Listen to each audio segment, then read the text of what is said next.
Ataturk international airport Istanbul کی یورپی طرف واقع تھا۔ یہ اسے بعد میں علم ہوا تھا، البتہ جو بات ہمیشہ سے معلوم تھی وہ یہ تھی کہ استنبول دنیا کا وہ واحد شہر ہے جو دو خطوں کو باہم ملاتا ہے، یورپ اور ایشیا۔ استنبول کے دو حصے تھے، ایک یورپی طرف کہلاتا تھا اور دوسرا ایشیائی طرف یا اناطولین طرف۔ اناطولین طرف کو عرف عام میں پرانا شہر بھی کہا جاتا تھا۔ وہ دونوں جب اپنے سامان کی ٹرالیاں دھکیلتے آگے آئیں تو رومی فورم کے ارکان ان کو مل گئے جو انہیں لینے آئے ہوئے تھے۔ رومی فورم ایک ترک این جی او تھی جو بالخصوص ایکسچینج اسٹوڈنٹ کا بہت خیال رکھتی تھی۔ وہ دو لڑکے تھے، احمد اور چغتائی۔ چغتائی نام تو ہمارے ہاں بھی ہوتا ہے، جیسے مصور عبدالرحمن چغتائی، ہے نا حیا؟ ڈی جے نے سرگوشی کی تھی۔ السلام علیکم۔ وہ بہت گرم جوشی اور احترام سے ملے۔ چغتائی نے ان سے بیگز لے لیے۔ آئیے، باہر گاڑی انتظار کر رہی ہے۔ چغتائی برادر، پلیز پانی پلا دیں، بہت پیاس لگی ہے۔ حیا کی طرح ڈی جے بھی پیاس سے بے حال تھی۔ چغتائی نے سر اس بات میں ہلایا اور احمد کے ساتھ سامان اٹھانے لگا۔ پھر وہ دونوں ان کے آگے چلتے ہوئے باہر کی طرف بڑھ گئے۔ بے حد مہمان نواز قوم کے اس سپوت نے ان کو پانی کیوں نہیں پلوایا، یہ معمہ وہ ساری زندگی حل نہیں کر سکی۔ قوی امکان یہ تھا کہ چغتائی کی انگریزی کمزور تھی، جس کے باعث وہ ان کا مدعا سمجھ نہیں پایا تھا۔ باہر نکلنے سے قبل انہوں نے اپنی رقم ترک لیرہ اور یوروز میں تبدیل کروائی تھی۔ ایک لیرہ پاکستانی 55 روپے کا تھا اور ایک یورو 125 روپے کا۔ 55 125 55 125 ڈی جے زیر لب کرنسی کی مالیت کا حساب لگاتی اور ان کی قیمت یاد کرتی باہر آئی تھی۔ ایئرپورٹ کا دروازہ کھلتے ہی سردی کی ایسی یک بستہ ہڈیوں میں گھستی خون منجمد کرتی لہر نے ان کا استقبال کیا کہ وہ چند لمحوں میں حیا کے ہونٹ نیلے پڑنے لگ گئے۔ یہاں مری اور ایوبیا کی سرد ترین ہوا سے بھی کئی گنا سرد ہوا چل رہی تھی۔ حیا نے بے اختیار بازو سینے پر لپیٹ لیے، وہ ٹھٹھرنے لگی تھی۔ ان کا سامان خاصا وزنی تھا اور بے تحاشا تھا۔ وہ دونوں سرمئی رنگ کے ہائی ایس میں بیگز رکھتے رکھتے ہانپ گئے تھے۔ آپ واقعی صرف 5 ماہ کے لیے آئی ہیں؟ چغتائی نے سادگی سے پوچھا، تو احمد نے اسے گھور کر موضوع بدل لیا۔ ہماری روایت ہے کہ جو بھی اتاترک ایئرپورٹ سے استنبول آتا ہے، ہم اسے سب سے پہلے سلطان ابو ایوب انصاری کے مزار پر لے کے جاتے ہیں۔ اس سے اس کا ترکی میں قیام اچھا گزرتا ہے، احمد کہہ کر بیگ گاڑی میں رکھنے لگا تو ڈی جے نے سرگوشی کی، مگر حیا، یہ تو توہم پرستی اور شرک۔ اس نے زور سے کونی مار کر ڈی جے کو چپ کرایا اور پھر اندر بیٹھتے ہوئے دبی آواز میں گھرکا۔ میزبانوں سے اس سردی میں بحث کی تو وہ تمہیں یہیں چھوڑ کر چلے جائیں گے، پاگل۔ صبح تک منجمد ہو کر پڑی ہوگی اور آئندہ ترکی آنے والے سب سے پہلے تمہارے منجمد مجسمے کی زیارت کیا کریں گے۔ احمد کو ٹوٹی پھوٹی انگریزی آتی تھی، سو وہ سارا راستہ گرد و پیش کے متعلق بتاتا رہا۔ حیا کو اس سفر نامے سے دلچسپی نہ تھی، سو رخ پھیرے کھڑکی کے باہر دیکھے گئی۔ وہ جو امریکی فلموں والی بلند و بالا عمارتوں کی آس لگائے بیٹھی تھی، قدرے مایوس ہوئی، کیونکہ استنبول شروع میں تو یوں لگا جیسے اسلام آباد ہو، مگر آہستہ آہستہ غور کرنے پر محسوس ہوا کہ نہیں، وہ واقعی یورپ تھا۔ دکانوں کے چمکتے شیشے، صاف سڑکیں، مغرب لباس میں پھرتے لوگ، دکانوں کی چھتیں اور درختوں کے اوپر بڑی برف اور سڑک کنارے بچھی برف کی تہیں گویا سفید گھاس ہو۔ عجیب بات یہ تھی کہ اس قہر اور سردی میں بھی ترک لڑکیاں بڑے مزے سے منی اسکرٹس میں ملبوس ادھر ادھر گھوم رہی تھیں۔ خدا کرے آج رات برف نہ پڑے، چغتائی نے موڑ کاٹتے ہوئے ایک پرتشویش نگاہ باہر پھیلے برف زار پر ڈالی۔ ہاں، خدا کرے رات واقعی برف نہ پڑے، احمد نے تائید کی۔ حیا اور ڈی جے نے ایک دوسرے کو دیکھا اور پھر ڈی جے آہستہ سے اردو میں بڑبڑائی، ایویں نہ پڑے، خود تو برف باری دیکھ دیکھ کر اکتا چکے ہیں، ہمیں تو دیکھنے دیں، اللہ کرے رات برف ضرور پڑے، آمین ثم آمین۔ اور حیا نے دل میں اس کی تائید کی۔ ونڈ اسکرین کے اس پار یورپین شہر کا اختتام دکھائی دے رہا تھا، آگے نیلا سمندر بہہ رہا تھا اور اس کی دوسری طرف استنبول کا ایشیائی حصہ آباد تھا۔ دونوں حصوں کو ایک عظیم الشان پل نے جوڑ رکھا تھا، دو خطوں کا ملاپ، دو تہذیبوں کا سنگم۔ مرمرا کے سمندر کا جو حصہ استنبول کے درمیان سے گزرتا ہے اسے بوسفورس کا سمندر کہا جاتا ہے۔ اس پل کا نام بھی بوسفورس برج یا بوسفورس برج ہے، احمد بتانے لگا۔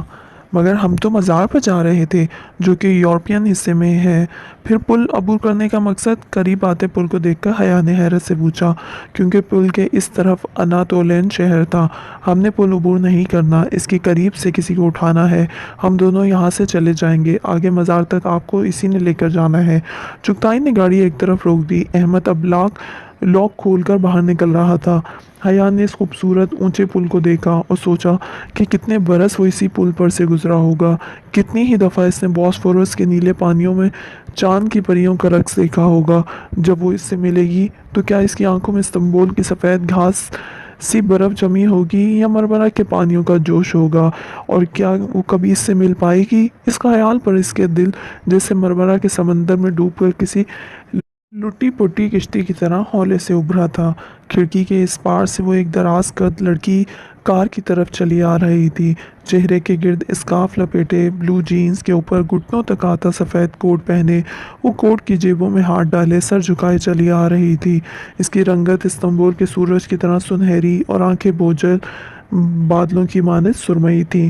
وہ لڑکی ان دونوں ترک لڑکوں کے پاس پہنچی اور مسکراتے ہوئے چغتائی کے ہاتھ سے چابی لی۔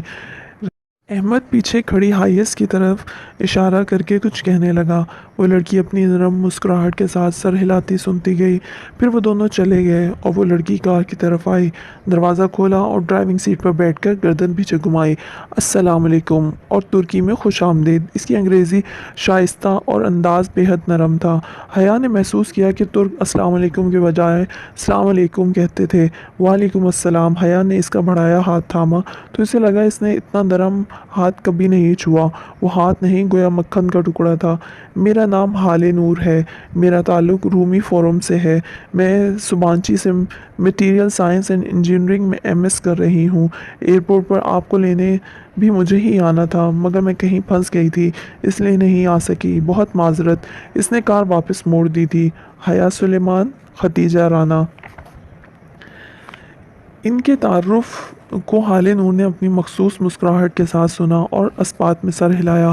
وہ واقعی نور کا حالہ تھی، دھلی ہوئی چاندنی۔ اب ہم انصاری محلہ جا رہے ہیں، وہ اسٹیئرنگ وہیل گھماتے ہوئے کہہ رہی تھی۔ محلہ؟ اردو والا محلہ؟ حیا، ڈی جے نے دھیرے سے سرگوشی کی۔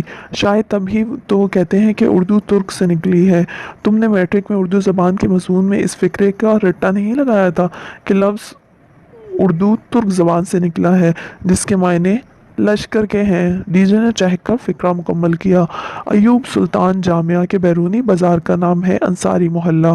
بے حد رش، بہت سے لوگ اور ہر سو اڑتے چگتے کبوتر۔ وہ تینوں لوگوں کے درمیان پر مشکل راستہ بناتی مسجد کے احاطے تک پہنچی۔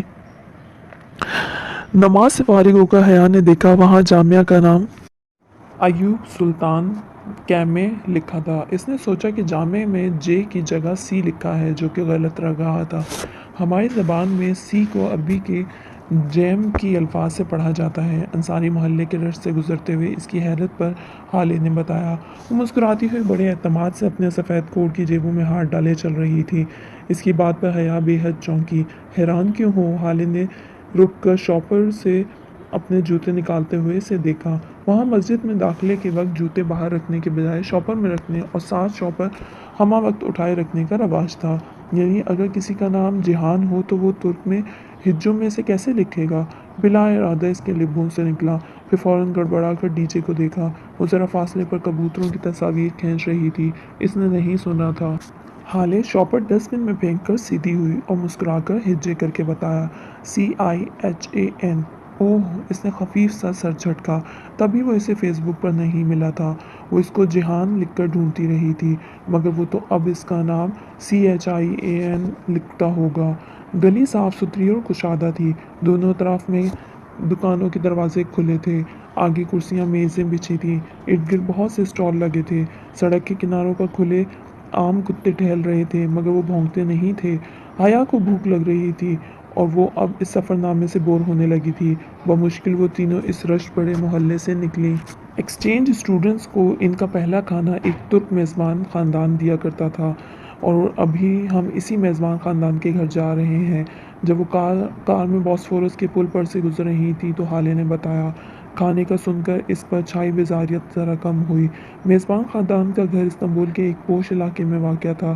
کشادہ سڑک، خوبصورت بنگلوں کی قطار اور بنگلوں کے سامنے سبزے پر جمی برف۔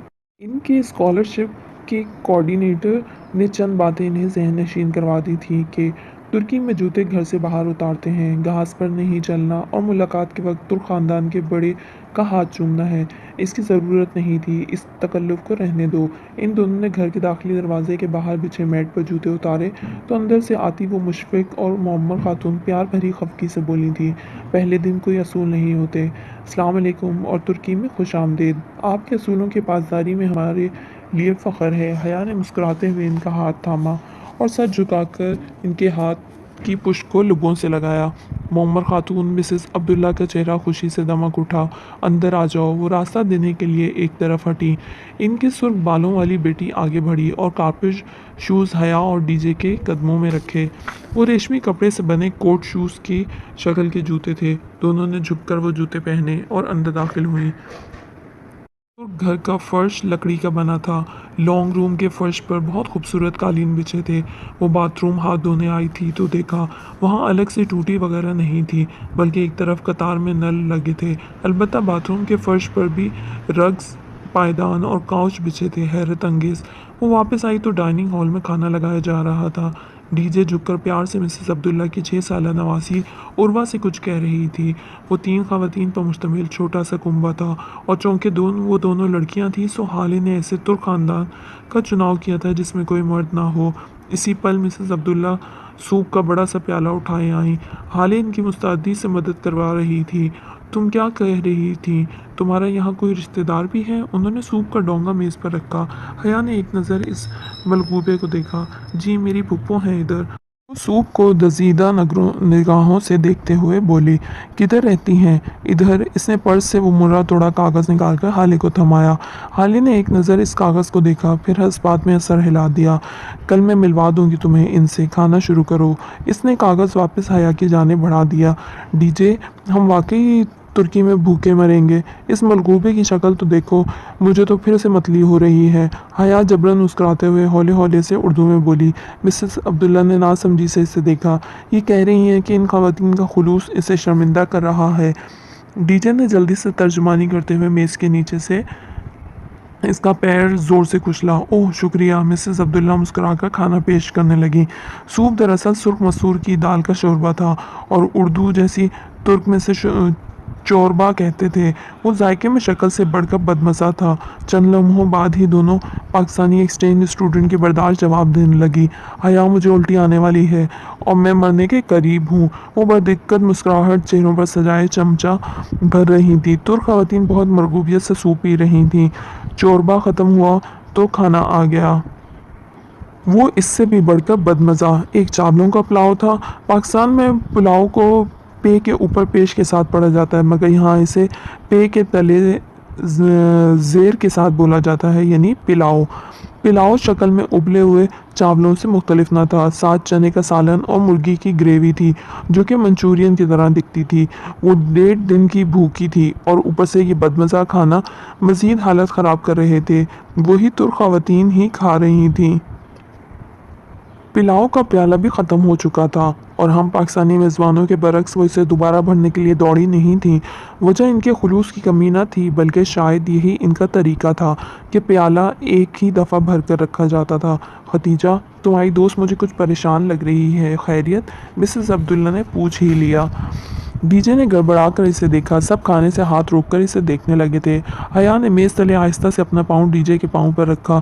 فیملی فرنٹ کی ہما، کوئی معقول وجہ بتاؤ ان کو۔ نہیں، وہ دراصل حیا بہت ڈرپوک ہے۔